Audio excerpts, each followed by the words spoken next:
monde entier fait, et a toujours fait du mariage homosexuel une parade. Mais, que nous enseigne la parole de Dieu, la Sainte Bible sur ce sujet? Car la question aujourd'hui est de savoir quelle est la pensée du Créateur et non celle de la créature concernant ce péché, que les hommes veulent à tout prix convertir en style de vie normal et approuvé de tous. Laissons la Sainte Bible, la parole de Dieu, l'autorité suprême de Dieu sur terre, nous apporter la lumière de Dieu à ce sujet. Tu ne coucheras point avec un homme comme on couche avec une femme, c'est une abomination. Si un homme couche avec un homme comme on couche avec une femme, ils ont fait tous deux une chose abominable, ils seront punis de mort, leur sang retombera sur eux. Les deux anges arrivèrent à Sodome sur le soir, et Lot était assis à la porte de Sodome. Quand Lot les vit, il se leva pour aller au-devant d'eux, et se prosterna la face contre terre. Puis il dit: « Voici, mes seigneurs, entrez, je vous prie, dans la maison de votre serviteur, et passez-y la nuit. Lavez-vous les pieds, vous vous lèverez de bon matin, et vous poursuivrez votre route. » « Non, répondirent-ils, nous passerons la nuit dans la rue. » Mais Lot les pressa tellement qu'ils vinrent chez lui et entrèrent dans sa maison.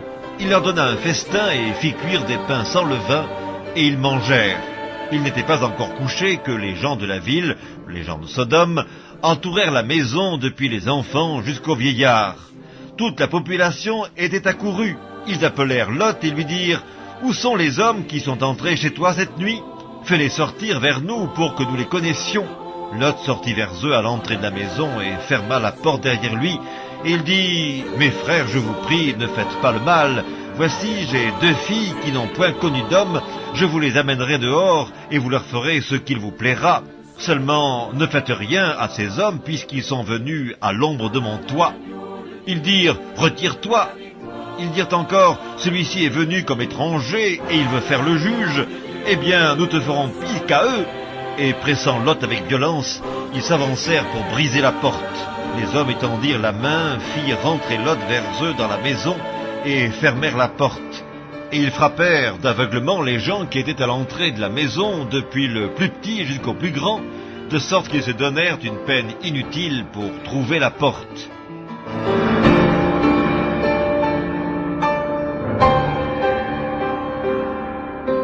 Il y eut même des prostituées dans le pays. Ils imitèrent toutes les abominations des nations que l'Éternel avait chassées devant les enfants d'Israël. Il ôta du pays les prostituées, et il fit disparaître toutes les idoles que ses pères avaient faites. Le jugement de Dieu sur les générations précédentes et futures qui se sont livrées, et qui se livreront à ce péché d'homosexualité.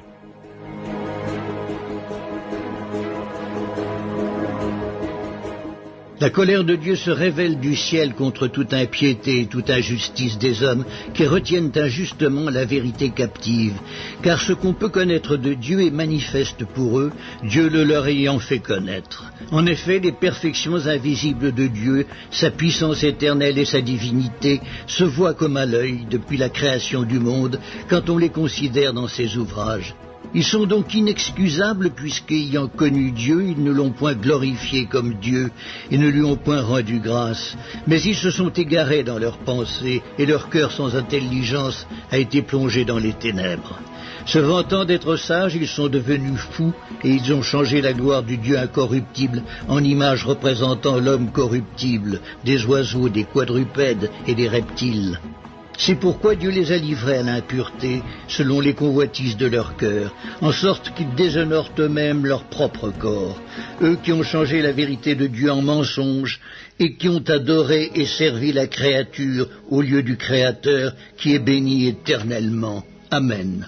C'est pourquoi Dieu les a livrés à des passions infâmes, car leurs femmes ont changé l'usage naturel en celui qui est contre nature. Et de même les hommes, abandonnant l'usage naturel de la femme, se sont enflammés dans leurs désirs les uns pour les autres, commettant homme avec homme des choses infâmes, et recevant en eux-mêmes le salaire que méritait leur égarement. Comme ils ne se sont pas souciés de connaître Dieu, Dieu les a livrés à leur sens réprouvé pour commettre des choses indignes, étant remplis de toute espèce d'injustice, de méchanceté, de cupidité, de malice, pleins d'envie, de meurtre, de querelles, de ruse, de malignité, rapporteurs, médisants, impies, arrogants, hautains, fanfarons, ingénieux au mal, rebelles à leurs parents, dépourvus d'intelligence, de loyauté, d'affection naturelle, de miséricorde. Et bien qu'ils connaissent le jugement de Dieu, déclarant dignes de mort ceux qui commettent de telles choses, non seulement ils les font, mais ils approuvent ceux qui les font.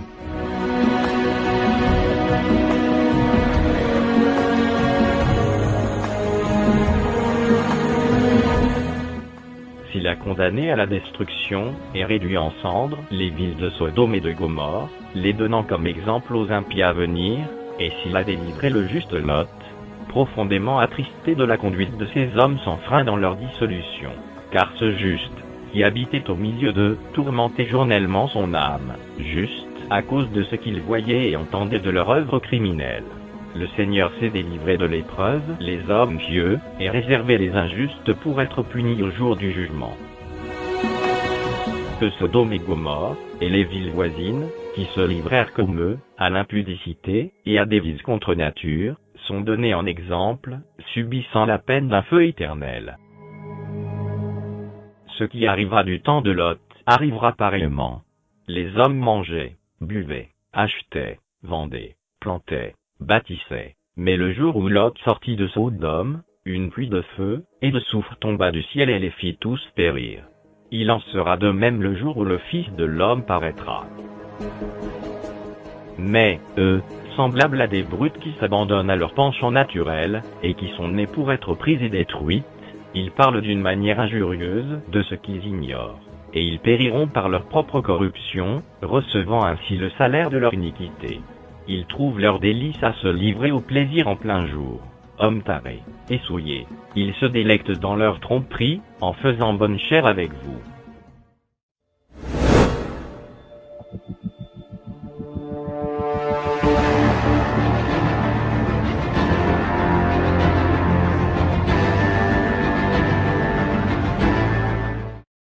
Devant le Seigneur, alléluia, alléluia, gloire au Seigneur. Nous allons lire un passage dans les Saintes Écritures, donc dans cette deuxième partie donc du message intitulé « La sexualité et la Bible ». Amen. Que dit la Bible sur la sexualité? Et nous sommes donc actuellement dans la deuxième partie. Et nous allons maintenant, si vous voulez bien, lire un passage dans la parole de Dieu, dans 1 Corinthiens, chapitre 6 et le verset 9. 1 Corinthiens, chapitre 6 et le verset 9. Au cas où nous nous tromperions, eh bien, l'apôtre Paul a dit, dans 1 Corinthiens, chapitre 6, verset 9, « Ne vous y trompez pas, ni les impudiques, c'est-à-dire les fornicataires, ni les impudiques sexuels, ni les idolâtres, ni les adultères, ni les efféminés, ni les infâmes, ni les voleurs, ni les cupides, ni les ivrognes, ni les outrageux, ni les ravisseurs, n'hériteront le royaume de Dieu. » Et c'est là ce que vous étiez. C'est au passé. C'est là ce que vous étiez quelques-uns de vous, mais vous avez été lavés, mais vous avez été sanctifiés, mais vous avez été justifiés au nom du Seigneur Jésus-Christ et par l'Esprit de notre Dieu. Amen et Amen. Seigneur, merci pour ta parole, Seigneur, qu'elle ne ricoche pas sur nos cœurs, mais que nous puissions l'absorber, la recevoir avec douceur. Nous te demandons que cette parole puisse produire en nous, Seigneur, la joie, la paix, la santé, la vitalité, la guérison de nos cœurs, de nos corps, de nos âmes. Bénis abondamment ceux et celles qui l'entendent aux quatre coins de la planète Terre, dans le nom puissant de Christ Jésus. Amen. Et tout le peuple dit Amen. Gloire à Dieu. Que Dieu soit béni. On peut s'asseoir, frères et sœurs. Alléluia. Gloire à Dieu. La sexualité et la Bible, c'est un sujet très important qui n'est pas souvent abordé dans l'Église du Seigneur, mais qui a besoin évidemment donc d'être abordé. Pourquoi? Parce que actuellement notre monde est en train de chanceler, de tituber, donc littéralement sous un poids de maladies transmises sexuellement. Et l'une d'elles s'appelle le sida, et qui est une maladie fatale, voyez. Et on sait particulièrement donc que la sexualité est enseignée aujourd'hui partout à la manière, je dirais, non pas de la Bible, mais sans aucune moralité à l'arrière, sans aucun historique même. Et parfois, je dirais, certaines personnes se posent la question, mais qu'est-ce qui arrive? Tout ça. Évidemment, donc, par rapport à cet élément de sexualité débridée et libre dans laquelle nous sommes entrés maintenant, nous nous demandons pourquoi nous avons tellement et tellement de difficultés. Dieu, nous l'avons vu dans la première partie, a mis devant nous la vie et la mort. Il a mis devant nous la vie et la mort. C'est Dieu qui dit cela. J'ai mis devant toi la vie et la mort. J'ai mis devant toi la bénédiction et la malédiction. Alors Dieu de dire, choisis la vie, choisis la bénédiction. Voyez. Et évidemment, donc, malheureusement, l'Église, souvent, ne parle pas beaucoup de ce sujet très important et on laisse à d'autres l'éducation sexuelle. Mais l'Église de Dieu, donc, doit aussi porter le flambeau de la vérité, puisque la Bible déclare que l'Église de Jésus-Christ, eh bien, elle est la porteuse, elle est le support, donc le pilier de la vérité. Et nous devons déclarer les choses qui sont vraies. Et nous avons vu particulièrement certains éléments dans la première partie. On sait qu'aujourd'hui, on vit au milieu littéralement de Sodome et Gomorrhe. Nous sommes rendus à cette étape-là de l'humanité. Les choses ne s'amélioreront pas dans les mois et les années à venir, mais les choses vont continuer donc à descendre. Je disais dans la première partie comment, il y a quelques années, nous avons autorisé publiquement le blasphème. Ensuite, on a autorisé, ça fait des années, la pornographie. Puis ensuite, ça a été l'avortement, donc. Et ensuite, eh bien, on est arrivé à la, je dirais, l'homosexualité et le lesbianisme. Et bientôt, eh bien, nous allons avoir la polygamie. Nous allons avoir l'euthanasie, je dirais, totale, l'inceste, la zoophilie.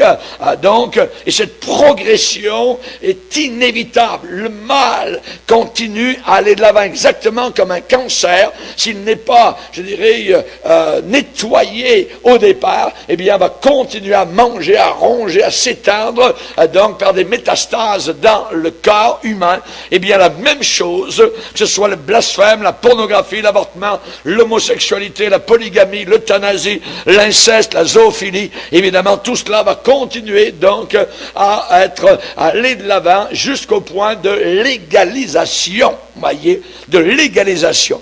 Et lorsque la dernière étape sera atteinte, eh bien l'humanité va se retrouver exactement au même stade que les contemporains de Noé, donc juste avant un déluge d'eau.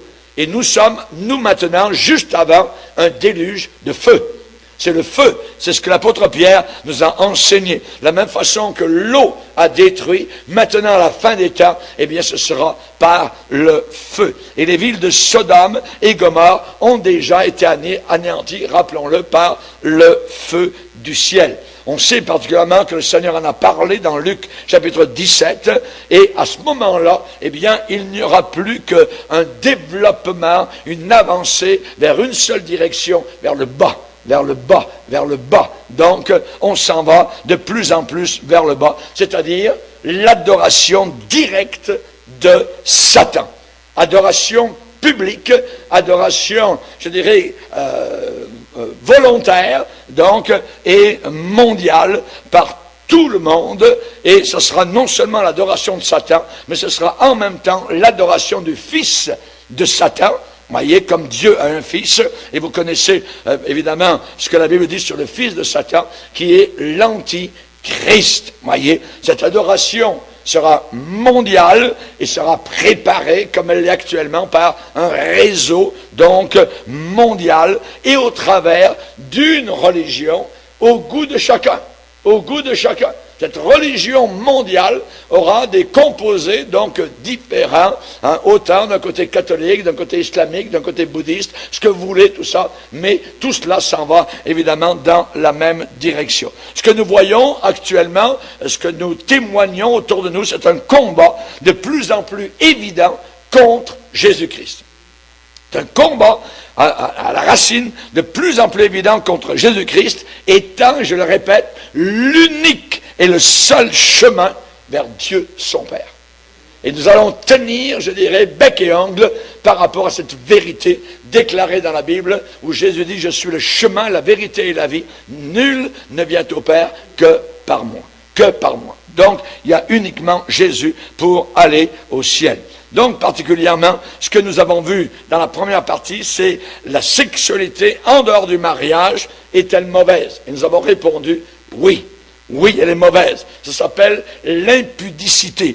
Et n'oublions pas que la Bible déclare à plusieurs fois, ne vous y trompez pas, faites bien attention, ne faites pas d'erreur, tout ça. Aucun impudique ne va au ciel.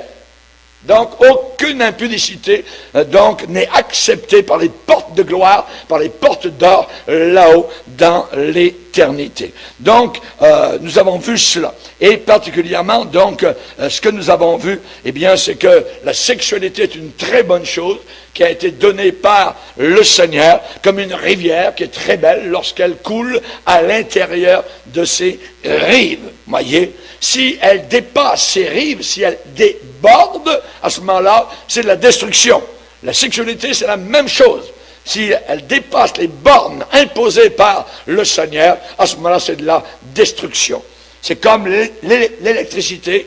L'électricité qui est contrôlée nous fait du bien, elle peut nous apporter de la chaleur, de la lumière, mais le moment où elle n'est plus contrôlée, elle brûle. Voyez, elle met le feu, voyez, et c'est les pompiers qu'il faut absolument qu'ils viennent parce que le feu est à la maison. Et le barrage, eh bien, retient l'eau, voyez, pas de problème, c'est bien, mais quand le barrage craque, eh bien, c'est la destruction en bas dans la vallée. Et la sexualité, donc, c'est la même chose quand ça déborde, quand ce n'est plus contrôlé, quand ce n'est plus retenu, qu'il n'y a plus aucune retenue. À ce moment-là, évidemment, c'est la mort. Et nous avons besoin, évidemment, de bien nous rappeler cela. Et je disais en terminant dans la première partie par cette phrase choc, ceux qui adoptent la philosophie Playboy ne connaissent pas plus sur la Bible que les cochons connaissent sur la sagesse de Dieu ou sur les astres. C'est un désastre. Ce n'est plus, évidemment, quelque chose qui est clair. Et on voit que, si on réfléchit un tant soit peu, ce n'est pas du tout, je dirais, la communauté chrétienne, ce ne sont pas les chrétiens véritables qui répandent des maladies vénériennes. Absolument pas. Voyez, ce sont les païens. Ce sont ceux, évidemment, qui débordent, ceux qui quittent le droit chemin. Et on sait que ce ne sont pas les chrétiens et qui vivent dans la terreur du sida. Nous, le sida, on n'a pas peur du sida. Voyez, si vous vivez propre avec votre mari, votre conjoint, vous ne craignez pas. Voyez, mais dans le monde, évidemment, eux, ils ont peur parce qu'ils se trahissent, ils sautent la barrière, ils vont d'un côté, ils vont de l'autre, ainsi de suite, voyez. Et tout ce qu'on enseigne, eh bien, ce sont des relations, donc, contrôlées. N'oublie pas ton condom, n'oublie pas ta pilule, n'oublie pas ceci, cela, ainsi de suite, voyez. Nous, on n'a pas de choses semblables de façon particulière, parce que, évidemment, nous savons que nous ne sommes pas atteints par des maladies vénériennes si je suis fidèle à mon épouse, si je suis fidèle à mon mari. Voyez, en Afrique, je me rappelle, alors j'étais en train de faire mon jogging dans une certaine ville d'un pays du tiers-monde, et là, ils avaient mis des grandes pancartes, tout ça, et c'était évidemment le sujet, c'était d'avoir des relations sexuelles contrôlées pour enrayer le sida, voyez. Mais ce n'est pas ça, voyez. La solution, c'est de donner son cœur à Jésus-Christ. La solution, c'est d'être changé à l'intérieur et d'avoir une épouse fidèle et d'être un mari fidèle. Amen. C'est cela que Dieu, donc, demande. Donc, évidemment, on sait que ce ne sont pas les chrétiens qui ajoutent, voyez, qui en mettent encore plus à la montagne toujours plus élevée, je dirais, des fœtus. des fœtus, voyez, que l'on jette, voyez, à la poubelle. Hein. Si, heureusement que ma mère ne m'a pas jeté à la poubelle, voyez, heureusement que ma mère, votre mère n'a pas voulu se faire avorter. Aujourd'hui, je me rappelle, on avait une jeune fille qui était enceinte dans notre assemblée, et elle avait des rendez-vous avec le médecin. À chaque rendez-vous, eh bien, le médecin lui proposait d'avorter, voyez. Tu n'es pas obligé de garder ton bébé, tu peux avorter. Mais à chaque fois, on aurait dit que ces médecins bouchers voulaient et veulent évidemment que les mères, les futures mères, puissent avorter donc et tuer leur bébé. On va aller voir un passage dans la parole de Dieu dans Psaume 139. Psaume 139, où l'on parle du fœtus. Psaume 139, c'est David qui prie le Seigneur, et qui au verset 13 déclare, c'est toi qui as formé mes reins. Psaume 139, le verset 13. C'est toi qui as formé mes reins, qui m'as tissé, c'est une expression, dans le sein de ma mère. Je te loue de ce que je suis une créature si merveilleuse. Tes œuvres sont admirables et mon âme le reconnaît bien. Mon corps, il va parler de son corps. Mon corps n'était point caché devant toi lorsque j'ai été fait dans un lieu secret, tissé dans les profondeurs de la terre, quand je n'étais qu'un fœtus. Et la Bible dit une masse informe. Quand je n'étais qu'une masse informe, tes yeux me voyaient. Ça ne dit pas, mais tes yeux voyaient un fœtus, quelque chose que l'on peut jeter, quelque chose qui est à jeter ou à garder comme on veut. Absolument pas. J'étais un être humain lorsque j'étais dans le sein de ma mère. Quand je n'étais qu'une masse informe, tes yeux me voyaient. Le me, c'est une personne. Ce fœtus, c'est une personne. Et sur ton livre, Seigneur, étaient tous inscrits les jours qui m'étaient destinés avant qu'aucun existe. Que tes pensées, ô Dieu, me semblent impénétrables. Amen.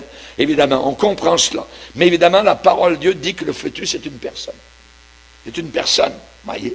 Mais dans le monde dans lequel nous sommes, spécialement les pro-choix, évidemment, donc ne considèrent pas évidemment le fœtus comme étant une personne. Et ce n'est pas la communauté chrétienne qui augmente le nombre non plus d'enfants illégitimes. Absolument pas. Non. Tous ces mots proviennent de ceux qui ont rejeté de façon catégorique ce que demandent les Écritures concernant le comportement, l'attitude des hommes dans ce monde. Et notre Dieu qui a tant aimé le monde, eh bien, nous a donné des règles. Il nous a donné des règles, voyez, pour nous aider dans notre recherche, particulièrement donc du bonheur. Il nous a donné certaines règles quand on recherche le sens véritable de la vie. Il nous veut heureux. Le Seigneur nous veut heureux. Il ne nous veut pas malheureux, mais heureux. Et j'aimerais qu'on lise ensemble un passage dans le livre du Deutéronome. Et vous allez voir la pensée du Seigneur. Vous allez vite comprendre. Deutéronome chapitre 4. Deutéronome chapitre 4. Et regardez verset 40. Le Seigneur va dire, observe ces lois, les lois du Seigneur, et ces commandements que je te prescris aujourd'hui, afin que tu sois heureux. Tu vas être heureux, observe, obéis, soumets-toi à la parole du Seigneur, toi et tes enfants après toi, et que tu prolonges désormais tes jours dans le pays que l'Éternel, ton Dieu, te donne. Regardez un peu plus loin, tournez la page, Deutéronome chapitre 5, le verset 16. Honore ton père et ta mère, comme l'Éternel ton Dieu te l'a ordonné, afin que tes jours se prolongent et que tu sois heureux dans le pays que l'Éternel ton Dieu te donne. Un peu plus loin, verset 29, Dieu de dire, oh, s'ils avaient toujours ce même cœur pour me craindre et pour observer tous mes commandements, afin qu'ils soient heureux à jamais, eux et leurs enfants. Un peu plus loin, verset 33. Vous suivrez entièrement la voie que l'Éternel votre Dieu vous a prescrite, afin que vous viviez et que vous soyez heureux. Amen. Un peu plus loin, chapitre 6, verset 3. tu auras soin de les mettre en pratique afin que tu sois heureux. Verset 18. Tu feras ce qui est droit, ce qui est bien aux yeux de l'Éternel afin que tu sois heureux. Verset 24. Craindre l'Éternel notre Dieu afin que nous soyons toujours heureux. Alors, vous vous rendez compte? Hein? Alors, il faut être vraiment aveugle pour ne pas voir que Dieu nous veut heureux. Vous voyez? Regardez au chapitre 10, verset 13. Que tu observes les commandements de l'Éternel et ses lois que je te prescris aujourd'hui, afin que tu sois heureux. Afin que tu sois heureux. Et vous n'êtes pas encore convaincu? Ben on va aller plus loin, chapitre 12. Chapitre 12. Regardez le verset 25.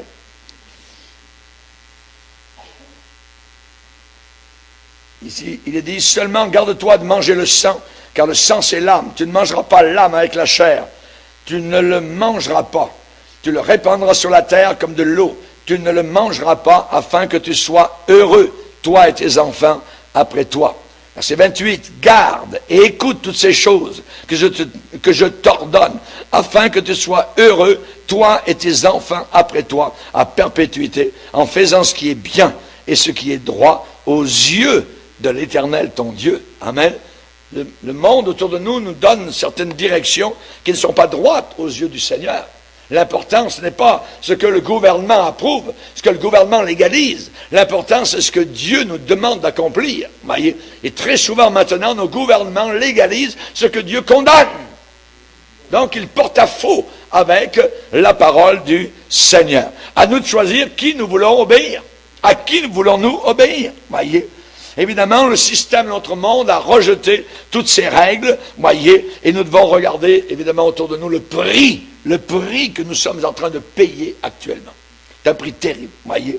C'est à peu près comme si vous enleviez, demain matin, vous partez au travail, et soudain, il n'y a plus aucun stop nulle part. Tous les stops ont été enlevés.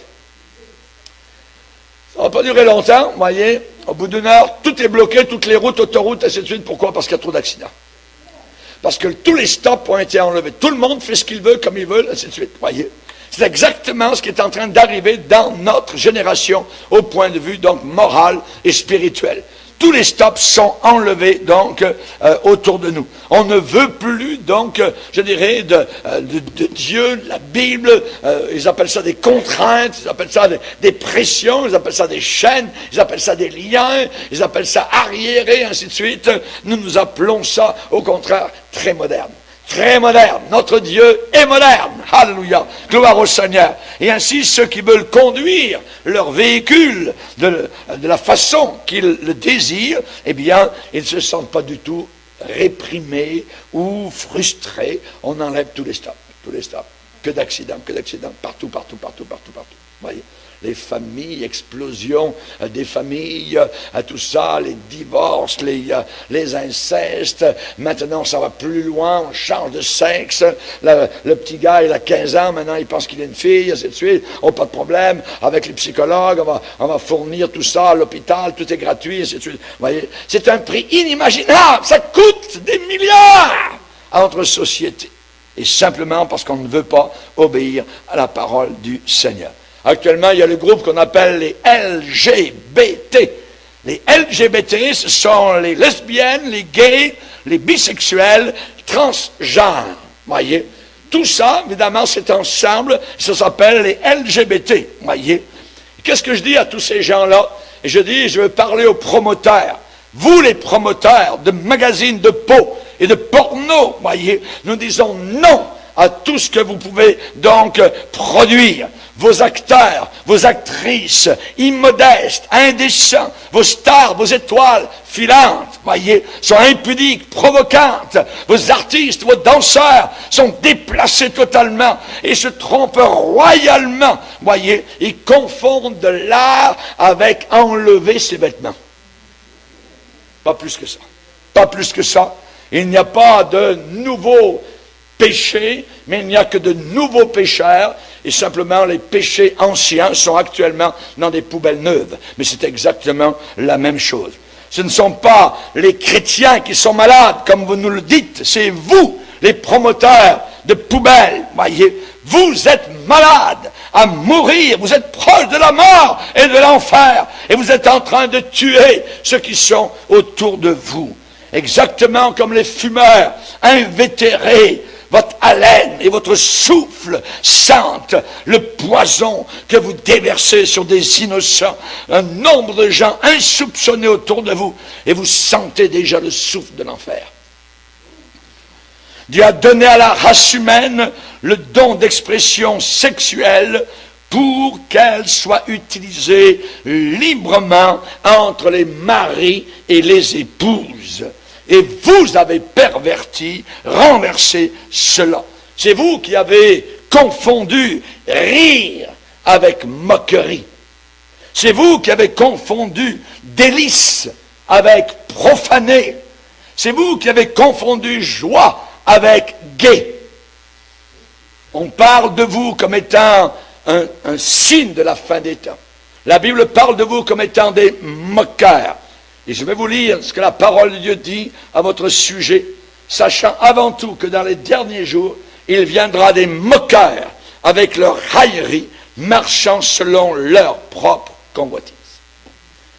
Dans l'Épître de Jude, on nous dit exactement la même chose à votre sujet, où il est dit, particulièrement au verset 18, les apôtres du Seigneur vous disaient qu'au dernier temps, dans les temps de la fin, il y aurait des moqueurs marchant selon leur convoitise impie. Leur convoitise impie. Donc nous avons vu, évidemment, l'impudicité. Aucun impudique au ciel. Aucun impudique au ciel. Vous savez, ces gens qui se disent chrétiens, qui se disent homosexuels, le pire, les pasteurs, les votes parmi les conventions pastorales pour savoir si on va ordonner au ministère des homosexuels, la Bible déclare, comme vous verrez l'abomination établie en lieu saint, que celui qui lit fasse très attention. C'est l'enseignement, l'avertissement de la parole de Dieu. Nous avons besoin, évidemment, donc, de savoir ce que Dieu dit au sujet de l'homosexualité. Aujourd'hui, eh bien, ce groupe de personnes demande, réclame leurs droits. La Bible parle de ces gens-là, homme avec homme. C'est très clair. Homme avec homme et femme avec femme. Nous sommes revenus au temps de Sodome. Nous sommes juste avant, donc, Sodome. Lisez avec moi dans Luc 17. Luc chapitre 17. Où il est dit au verset 28. C'est Jésus qui prédit, qui prophétise. Et vous savez que ce qu'il déclare arrive à 100%. Ce qui arriva du temps de Lot. Où est-ce que vivait Lot? À Sodome et Gomorrhe. Ce qui arriva du temps de Lot arrivera pareillement, de la même façon. Les hommes mangeaient, buvaient, achetaient, vendaient, plantaient, bâtissaient, mais le jour, le fameux jour, le jour où Lot sortit de Sodome, une pluie de feu et de soufre tomba du ciel et les fit tous périr. Et Jésus ajoute, verset 30, il en sera de même le jour où le Fils de l'homme paraîtra. Alléluia. Il y a un jour particulier où Jésus va paraître. Amen. Et en même temps, il y aura un jugement sur la planète Terre. Aujourd'hui, nous avons la fête de la fierté homosexuelle, la Gay Pride. Imaginez, être gay, être fier, ça ne va pas ensemble. Ça ne va pas ensemble. C'est une honte. La Bible dit que le péché fait la honte des peuples. Voyez. Et on voit aujourd'hui des maires de ville, des premiers ministres marcher donc à la tête des parades. C'est abominable. Même en Israël, dans les grandes villes d'Israël, il y a des parades gays, imaginez. C'est abominable. Voyez. Donc, je vais vous dire ce que Dieu pense, évidemment, de cela. Rapidement, dans Lévitique 18, dans Lévitique chapitre 18,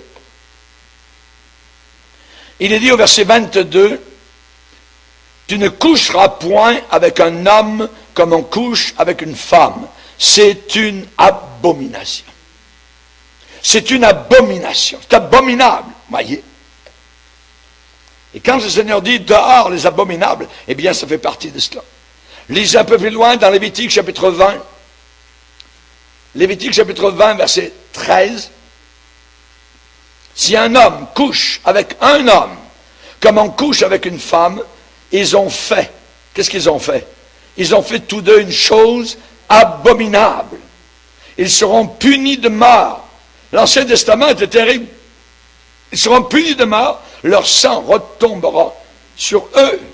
Combien nous sommes éloignés comme génération, évidemment, des principes de ce que Dieu nous a enseigné. Et vous pensez que c'est l'Ancien Testament, que le Nouveau Testament n'en parle pas? Le Nouveau Testament réitère exactement, donc, et enfonce le clou encore plus profondément dans Romains 1er chapitre. Regardez, Romains 1er chapitre, verset 26. C'est pourquoi Dieu les a livrés, les a abandonnés à des passions infâmes. Le mot revient, l'infamie, infâme, abominable. Car leurs femmes ont changé l'usage naturel en celui qui est contre nature.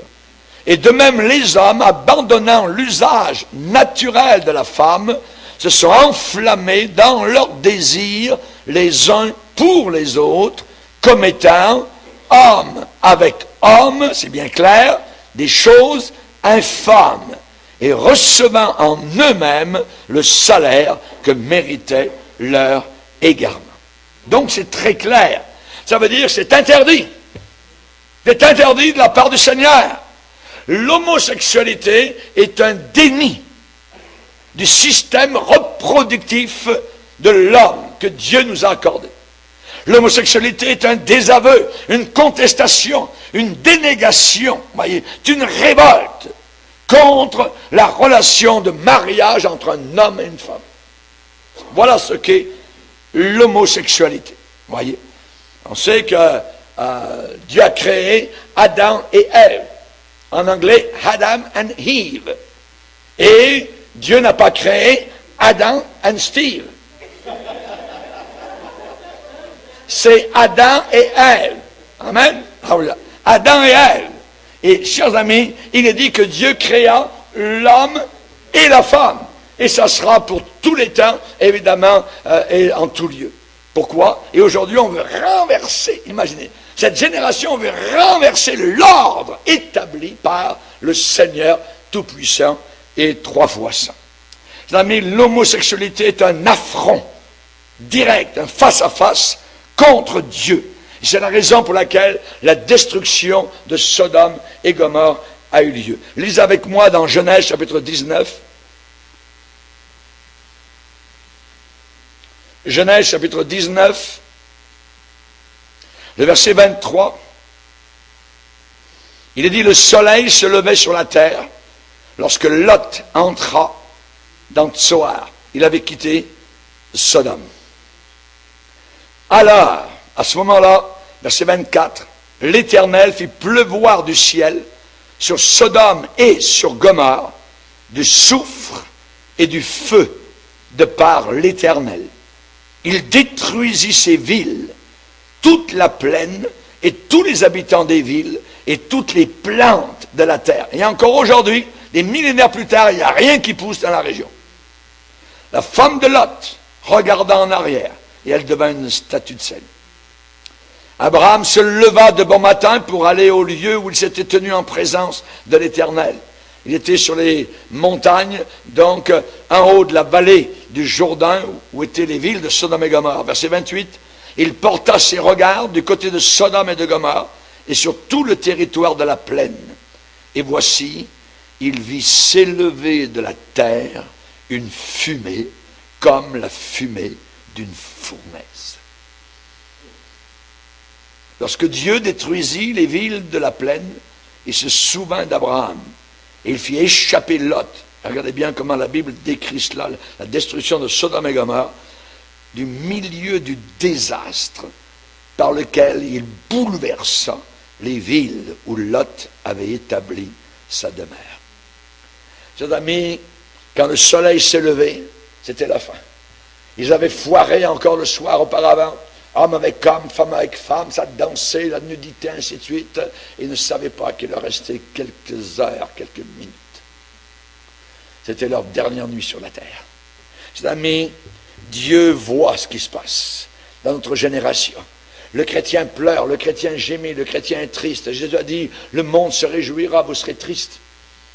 Il y a une tristesse dans nos cœurs de voir tous ces gens qui descendent en enfer, tous ces gens qui se moquent de Dieu, tous ces gens qui paradent dans nos rues, tous ces gens évidemment qui font fi de la parole du Seigneur. Il y a une tristesse, mais le Seigneur a dit, votre tristesse se changera en joie. Amen, alléluia. Et leur joie va se changer en grincement de dents et pleurs pour l'éternité, au milieu des flammes éternelles de l'enfer. Oh mes amis, lisez avec moi dans Jude, verset 7. Jude, juste avant l'Apocalypse, et au verset 7, il est dit Sodome et Gomorrhe, et les villes voisines qui se livrèrent comme eux à l'impudicité. Donc on parle ici d'impudicité sexuelle. Il y a des vices contre nature. L'homosexualité, le lesbianisme est contre nature. À des vices contre nature, eh bien, tous ces gens-là, ces villes, sont donnés en exemple, subissant la peine d'un feu éternel. D'un feu éternel. J'ai entendu un prédicateur adventiste du 7e jour tordre ce verset vis-à-vis du feu éternel, puisqu'il ne croit pas à l'enfer. Voyez, il faudra expliquer que c'était un feu, voyez, qui a duré un certain temps, puis ensuite c'est éteint, puis c'est terminé, mais il n'y a personne qui est en enfer. Ah non! La parole de Dieu est claire, voyez. Sodome et Gomorrhe et les villes voisines qui se livrèrent comme eux à l'impudicité, à des vices contre nature, sont donnés en exemple, subissant la peine, la condamnation, la punition d'un feu éternel. Amen. D'un feu éternel. C'est exactement le même mot que Jésus a employé, le mot éternel, quand il a dit « ceux-ci iront au châtiment éternel ». Châtiment éternel. Et nous irons à la vie éternelle. Le mot éternel veut dire l'éternité, pour l'éternité, à jamais et à jamais. L'homosexualité est un affront à Dieu, chers amis. C'est un affront au génie créatif du Seigneur. Évidemment, si certains veulent essayer, je dirais, de prouver leur point à partir des Écritures, voyez, eh bien, ou d'approuver pour approuver l'homosexualité, ils ne pourront jamais simplement y arriver. Ils attaquent tellement qu'ils ont imprimé en anglais, donc, vous savez que nous avons en anglais la King James, la Bible du roi Jacques, et eux ont imprimé en Angleterre The Queen James Bible. Imaginez. Et donc, c'est la Bible des homosexuels. Voyez. Et il y a au début, donc, les notes de l'éditeur de cette Bible. Bible homosexuelle. C'est marqué The Queen James Bible. Imaginez. Il est dit, tout d'abord, aucune Bible n'est parfaite. Ah ouais, tiens. Ensuite, ils disent, la Bible ne dit absolument rien sur l'homosexualité. Le poison sort direct, voyez. Ensuite, ils disent, la Bible peut être interprétée de différentes manières. Il y a beaucoup de choses. Nous avons édité la Bible, cette Bible, pour empêcher les interprétations homophobes. Imaginez. C'est abominable. Il y a toutes sortes de choses, donc nous ne croyons pas que les relations homosexuelles doivent être un tabou. Déclare la note de l'éditeur. Le livre du Lévitique est dépassé comme code moral. C'est ce qu'il dit. Et il y en a, et il y en a, et il y en a pour prouver leur point. Voyez, et c'est abominable. Voyez, évidemment, donc, et ils disent ici que nous avons un langage obtus, fermé. Voyez. En tout cas, c'est abominable tout ce qu'ils disent ici là, par rapport donc pour prouver évidemment l'homosexualité. Alors, ils se battent pour prouver le péché d'homosexualité.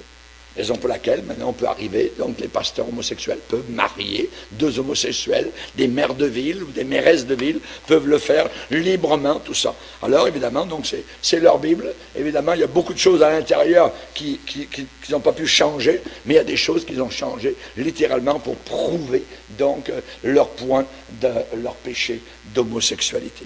Alors, nous combattons de notre bord, simplement, restant fidèles à la vérité, restant fidèles, nous ne les haïssons pas, nous ne les tuons pas, nous n'avons, je dirais, rien, mais nous désapprouvons totalement, évidemment, leur façon de vivre, leur genre de vie, nous les avertissons et nous leur disons que s'ils continuent sans se repentir, ils vont directement, donc, en enfer. En enfer. Ils subiront, comme les sodomites, la peine d'un feu éternel. La peine d'un feu éternel. Donc, nous avons cela, l'homosexualité donc autour de nous. Particulièrement, je lisais dans le journal de Montréal, donc de début février, où Denise Bombardier donc traite d'un sujet en disant, elle l'a intitulé « Le sexe en folie » et elle déclare que maintenant nos gouvernements sont prêts à rayer la mention homme et femme sur les pièces d'identité de ses concitoyens, au prétexte de la discrimination sexuelle.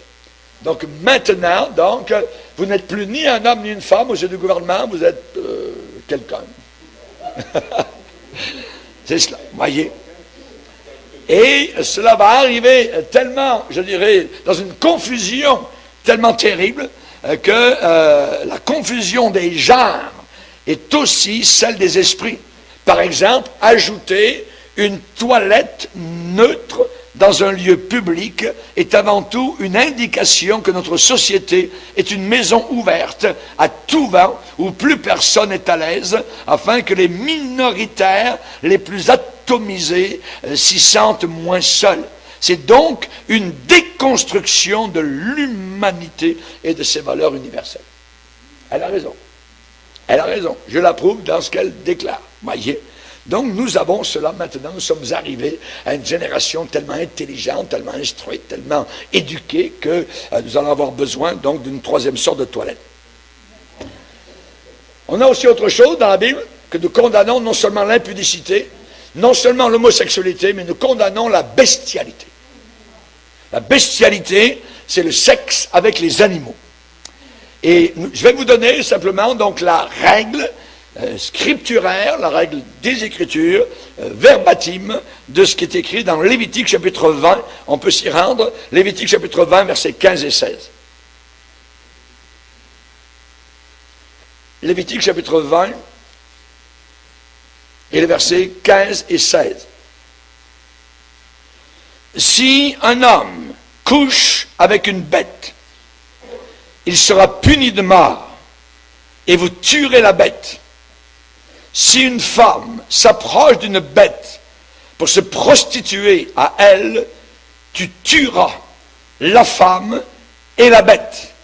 Elles seront mises à mort. Leur sang retombera sur elles. Donc, mot à mot, c'est ce que la Bible déclare par rapport à la bestialité. Ces paroles peuvent vous choquer si vous les entendez pour la première fois, mais Dieu a des sentiments très très forts vis-à-vis de ces choses. On va, je dirais, laisser la parole de Dieu parler par elle-même. C'est une abomination donc totale. Lisez encore dans Lévitique 18 et le verset 23. Lévitique 18, verset 23. Tu ne coucheras point avec une bête pour te souiller, te salir avec elle. La femme ne s'approchera pas d'une bête pour se prostituer à elle. C'est une confusion. C'est une confusion totale. Voyez, Dieu haït cela. Et la Bible déclare que malheur à celui qui conteste avec son Créateur, vase parmi des vases de terre. Dieu va dire, mes pensées ne sont pas vos pensées, vos voix ne sont pas mes voix. À lui la sagesse et la toute-puissance, qui peut lui résister impunément? Et cette génération est en train de faire exactement cela. Et Paul va dire dans 1 Corinthiens, où est le disputeur de ce siècle? Dieu n'a-t-il pas convaincu de folie la sagesse de ce monde? Relisez 1 Corinthiens 1er chapitre. Donc, Dieu condamne l'impudicité, Dieu condamne, deuxièmement, l'homosexualité, troisièmement, Dieu condamne la bestialité, et Dieu condamne l'adultère. L'adultère. Et on en parle clairement dans les 10 commandements, c'est le 7e commandement, tu ne commettras pas d'adultère. Nous avons notre boussole. Cette boussole nous indique toujours la bonne direction. Cette boussole n'est pas à géométrie variable, absolument pas.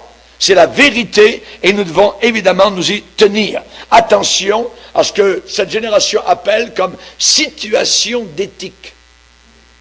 Les situations d'éthique, voyez, ou encore on peut dire aux éthiques de situation, même chose. Voyez. Ceux qui veulent expliquer l'adultère, ceux qui veulent rationaliser l'adultère, ceux qui veulent se dérober à ce que la Bible donc enseigne.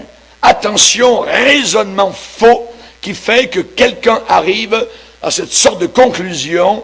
Je sais, oui, c'est vrai que la Bible interdit l'adultère, mais mon épouse ne me rend pas vraiment heureux. Il y a là-bas cette autre personne qui est si formidable, si terrifique. Donc, je pense que dans ce cas-là, Dieu va me comprendre. Je réponds à cela, Dieu ne comprend pas cela. Absolument pas. Vous êtes juste en train de vous séduire vous-même, de vous mentir à vous-même, de vous illusionner, de vous abuser, de vous égarer, de vous duper, mon ami. On sait qu'il y a certaines époques, et nous y sommes encore, où l'adultère était reconnu comme une expression normale, donc avoir son épouse et ensuite avoir sa maîtresse. Voyez, le Seigneur dit, ces gens-là ne vont pas au ciel. Aucun adultère. Voyez, lisez dans Osée le prophète au chapitre 4. Osée chapitre 4, verset 1er, écoutez la parole de l'Éternel, enfants d'Israël, car l'Éternel a un procès. Un procès. Donc comme en cour de justice, l'Éternel a un procès avec les habitants du pays. Parce qu'il n'y a pas de vérité, pas de miséricorde, pas de connaissance de Dieu dans le pays. Il n'y a que parjure et mensonge, assassinat, vol et adultère. On use de violence, on commet meurtre sur meurtre. C'est pourquoi le pays sera dans le deuil. Tous ceux qui l'habitent seront languissants. Et avec eux les bêtes des champs et les oiseaux du ciel. Même les poissons de la mer disparaîtront. Mais que nul ne conteste, que nul ne se livre aux reproches, car ton peuple est comme ceux qui disputent avec les sacrificateurs. Tu tomberas de jour, le prophète avec toi tombera de nuit, et je détruirai ta mère. Imaginez. Dieu n'aime pas, absolument pas, donc, l'adultère. Et tout ce qui va, évidemment, avec les adultères. Du temps de Noé, il est dit que les pensées de leur cœur se portaient chaque jour uniquement vers le mal. Pensez-vous, qu'est-ce qu'ils faisaient? Ils convoitaient les autres femmes. Ils couchaient d'un côté et d'autre. C'était des orgies ici et là. Voyez. Du temps de Jérémie, Jérémie a dit que c'était la même chose dans son temps. Comment décrit-il cela? Jérémie dit, ils se livrent à l'adultère, ils sont en foule dans la maison de la prostituée, semblables à des chevaux bien nourris, qui courent ça et là. Ils hennissent chacun après la femme de son prochain. Et Dieu de conclure, ne châtierai-je pas ces choses-là, dit l'Éternel? Ne me vengerai-je pas d'une pareille nation? Jérémie chapitre 5, le verset 8. Donc Dieu condamne au plus haut point l'adultère. Ouais, l'adultère. La Bible dit, tu ne commettras pas d'adultère. Et Dieu veut dire exactement ce qu'il dit à chaque fois et pour quiconque. Pourquoi Dieu est-il tellement en colère vis-à-vis de l'adultère? Eh bien, parce que l'adultère est un reniement des vœux du mariage. Ce sont des gens mariés qui commettent adultère. Ce sont des gens mariés qui commettent adultère. Et Dieu de déclarer à Malachie, au chapitre 3, il va dire, voilà ce qui se passe. Voilà encore ce que vous faites. Et Dieu va mettre leur péché sous leurs yeux. Vous couvrez de larmes l'autel de l'Éternel, de pleurs et de gémissements. Vous venez dans ma maison et vous pleurez, tout ça, puis on dirait que c'est vraiment, vous êtes des vrais gens pieux. Et Dieu de dire, je n'ai plus égard à vos offrandes, je ne peux rien agréer de vos mains. Et vous dites, mais pourquoi? Pourquoi, Seigneur? Et Dieu de répondre, parce que l'Éternel a été témoin entre toi et la femme de ta jeunesse, à laquelle tu es infidèle. Bien qu'elle soit ta compagne et la femme de ton alliance. L'adultère détruit les foyers. Et le diable travaille dans ce domaine de convoitise, dans ce domaine pornographique. Il travaille, il remue le fumier, il remue le purin, et les gens tombent dans la fosse, littéralement. Le mariage est une union entre un homme et une femme, et cela symbolise la relation entre Jésus-Christ et son Église. Et lorsqu'il y a, je dirais, adultère, c'est comme détruire ce que Dieu nous a montré, donc cette relation entre lui et son Église. La Bible dit très bien, il n'y a aucun adultère ni idolâtre. Souvent, vous remarquez dans la parole de Dieu, les séries de péchés, et souvent l'adultère est joint à l'idolâtrie. À l'idolâtrie. C'est de l'idolâtrie. L'adultère est une idolâtrie. Il n'y a aucun adultère au ciel et aucun idolâtre. Vous vous rappelez l'histoire de Sarah, quand le roi païen voulait la prendre dans son harem, voyez, parce que Abraham avait dit, elle est ma sœur. Ah, c'est ta sœur, pas de problème, elle n'est pas mariée. Donc il l'a pris dans son harem. Mais elle était mariée. Il ne le savait pas. Et durant la nuit, alors qu'il y a eu quelque chose qui s'est passé, Dieu a parlé à Abimelech. Et il lui a dit, touche pas à cette femme-là. Tu es un homme mort. Tu touches à cette femme, je te tue. Parce qu'elle a un mari. Ok, Seigneur? Regardez, on va le lire. Genèse chapitre 20.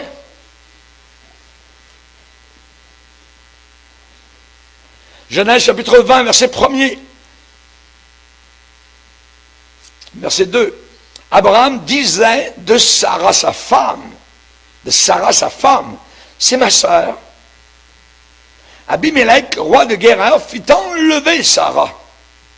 Et alors, Dieu apparut en songe à Abimelech pendant la nuit.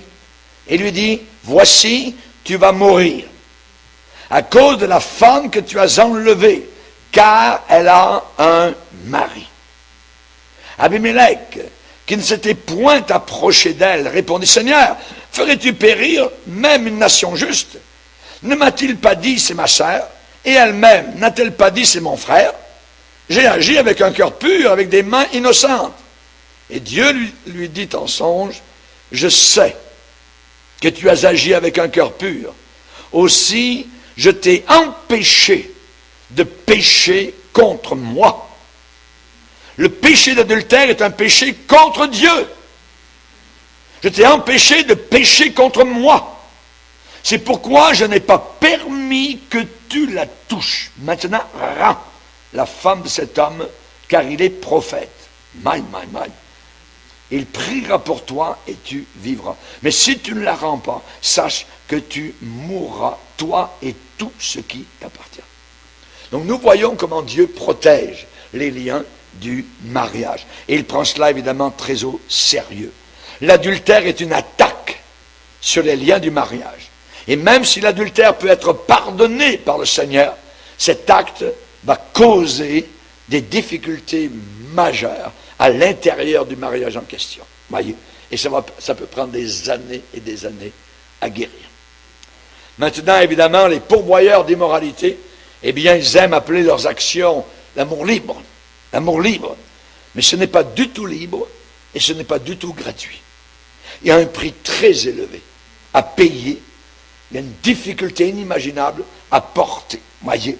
Et nous payons comme société chaque jour, je dirais, pour cet amour gratuit et libre avec nos taxes et nos impôts. Nous les payons, voyez. Le prix, par exemple, du sida est magistral. Ce sont des milliards qui y passent. L'avortement, c'est pareil, voyez. Les changements de sexe aujourd'hui, ça coûte des centaines de milliers de dollars.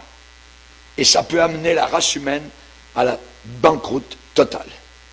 Donc Dieu, dans son grand amour, a voulu nous préserver, nous garder, donc, je dirais, de cette misère, et nous a donné sa parole, pour nous conduire, pour nous protéger, pour nous guider. Les hommes ont pensé être plus intelligents que le Créateur, plus sophistiqués que notre Sauveur. Se vantant d'être sages, ils sont devenus fous, folles, insensés. Ils ont inventé leur propre système de comportement sexuel. Et c'est un système d'affection non naturel, contre nature, contre la nature de Dieu. Voyez, et cela a créé des maladies inimaginables. Elles ne sont pas finies. Elles ne sont pas finies. Voyez, et ça amène la mort sur la planète. Il y a une voie qui semble droite à un homme, mais le bout du chemin, c'est la mort. C'est la mort. Amen.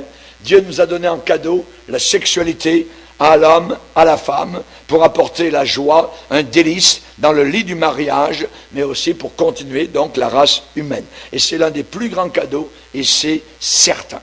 Un couple marié chrétien comprend cela.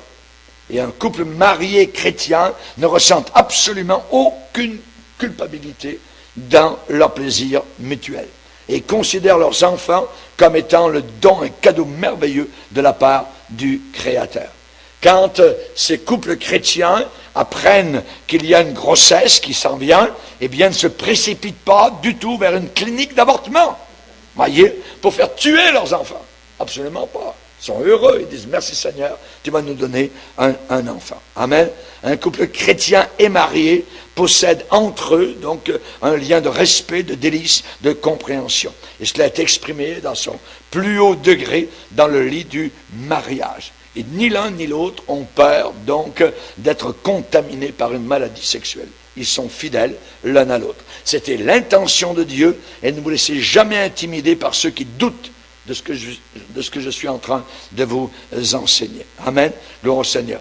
Le système dans lequel nous sommes a changé, a transformé un diamant en boue, en gadou, en fange, en vase, voyez, à cause de leur conception égoïste. Voyez. Donc, évidemment, à vous qui êtes mariés ou qui désirez vous marier, je vais vous encourager à vous tourner vers la Bible, à totalement commencer à la lire, à la méditer, à l'étudier, et que les concepts de la Bible s'imbibent dans votre esprit. C'est là dans la Bible qu'il y a de la vie. Mes paroles sont esprit et vie. C'est là qu'il y a de la santé. Médite la parole de Dieu. Proverbe 3, ce sera la santé pour tes muscles et un rafraîchissement pour tes os. Tes os, derrière la peau. Lis la Bible et tes os seront en bonne santé. Amen, c'est ce que la Bible dit. Ou bien elle dit faux, ou bien elle dit vrai. Je le crois de tout mon cœur. Voyez, c'est la santé pour tout leur corps. Vous lirez Proverbe 3, versets 1 à 8, Proverbe 4, verset 22. Amen, gloire au Seigneur. L'épouse de Salomon s'est écriée qu'il m'embrasse des baisers de sa bouche, car ton amour vaut mieux que le vin. Que sa main gauche soit sous ma tête, que sa droite m'embrasse. Hein? On voit que l'épouse dit, la nuit sur mon lit, je cherche celui que mon cœur aime. Et à cela, son mari répond, que tu es belle, mon ami, que tu es belle. Tes yeux sont des colombes, tu me ravis le cœur par l'un de tes regards.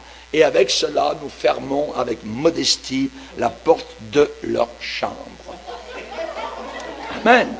Amen. Pourquoi?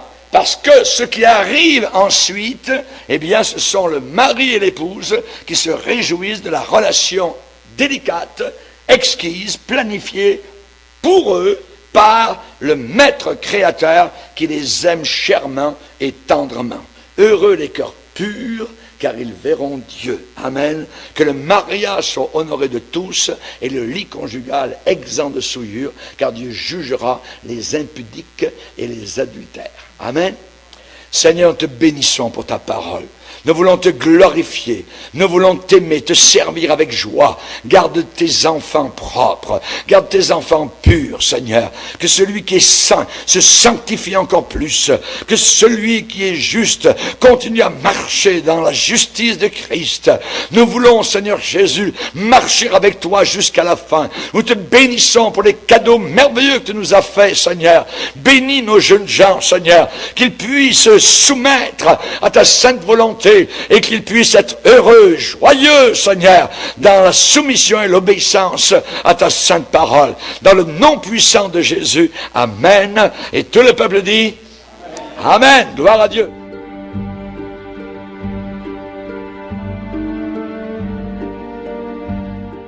There's room at the cross for you. Yes, there's room at the cross for you. Though millions have come, there's still room for one. Yes, there's room at the cross for you. Oh, la croix sur laquelle Jésus est mort. The cross upon which Jesus died is a shed. Elle est un abri. 12 peuvent y venir. And its grace so free is sufficient for me. And deep is its fountain as wide as the sea. Chante-le. There's room at the cross for you. Yes, there's room at the cross for you. Though millions have come, there's still room for one. Yes, there's room at the cross for you.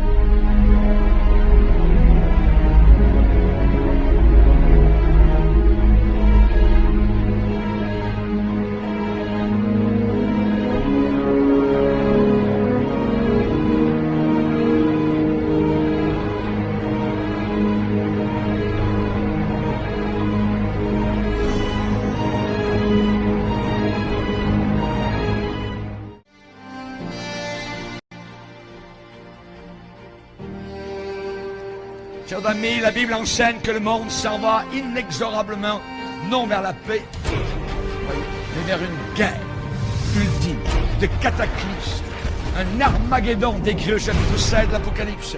Et avant d'arriver au paroxysme de cet holocauste, les choses iront en se détériorant, les choses vont aller de mal en pire, le monde s'enfoncera toujours de plus en plus dans le chaos, la confusion et le péché.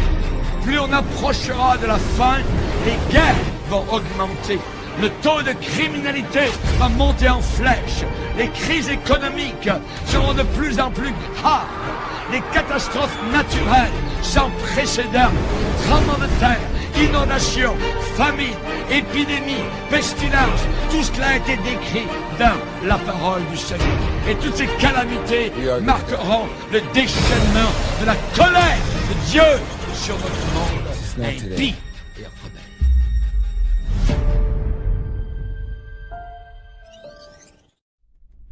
Quelle est la volonté de l'Éternel Dieu créateur, notre Seigneur et grand Dieu incarné Jésus-Christ, dans tout ceci, depuis le commencement, la seule et unique réponse immuable, invariable, certaine et éternelle, que nous donne la parole de Dieu, la Sainte Bible, est un homme pour une femme, dans le mariage. Ceci est la position éternelle de notre Créateur Jésus-Christ. À prendre ou à laisser. L'Éternel Dieu dit, « Il n'est pas bon que l'homme soit seul, je lui ferai une aide, semblable à lui. » L'Éternel Dieu forma de la terre tous les animaux des champs et tous les oiseaux du ciel, et il les fit venir vers l'homme pour voir comment il les appellerait, et afin que tout être vivant portât le nom que lui donnerait l'homme. Et l'homme donna des noms à tout le bétail, aux oiseaux du ciel et à tous les animaux des champs. Mais pour l'homme, il ne trouva point d'aide semblable à lui. Alors l'Éternel Dieu fit tomber un profond sommeil sur l'homme qui s'endormit. Il prit une de ses côtes et referma la chair à sa place. L'Éternel Dieu forma une femme de la côte qu'il avait prise de l'homme, et il l'amena vers l'homme. Et l'homme dit, « Voici cette fois celle qui est os de mes os et chair de ma chair. On l'appellera femme, parce qu'elle a été prise de l'homme. C'est pourquoi l'homme quittera son père et sa mère, et s'attachera à sa femme, et ils deviendront une seule chair. »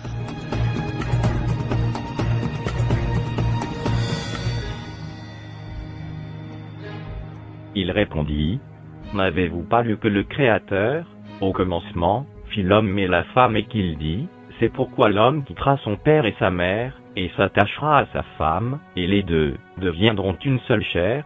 Ainsi ils ne sont plus deux, mais ils sont une seule chair. Que l'homme donc ne sépare pas ce que Dieu a joint. » Pour ce qui concerne les choses dont vous m'avez écrit, je pense qu'il est bon pour l'homme de ne point toucher de femme. Toutefois, pour éviter la pudicité, que chacun ait sa femme et que chaque femme ait son mari. Que le mari rende à sa femme ce qu'il lui doit et que la femme agisse de même envers son mari. Je suis venu comme une lumière dans le monde, afin que quiconque croit en moi ne demeure pas dans les ténèbres. Si quelqu'un entend mes paroles et ne les garde point, ce n'est pas moi qui le juge, car je suis venu non pour juger le monde, mais pour sauver le monde. Celui qui me rejette et qui ne reçoit pas mes paroles a son juge. La parole que j'ai annoncée, c'est elle qui le jugera au dernier jour. Car je n'ai point parlé de moi-même, mais le Père qui m'a envoyé m'a prescrit lui-même ce que je dois dire et annoncer. Et je sais que son commandement est la vie éternelle. C'est pourquoi les choses que je dis, je les dis comme le Père me les a dites.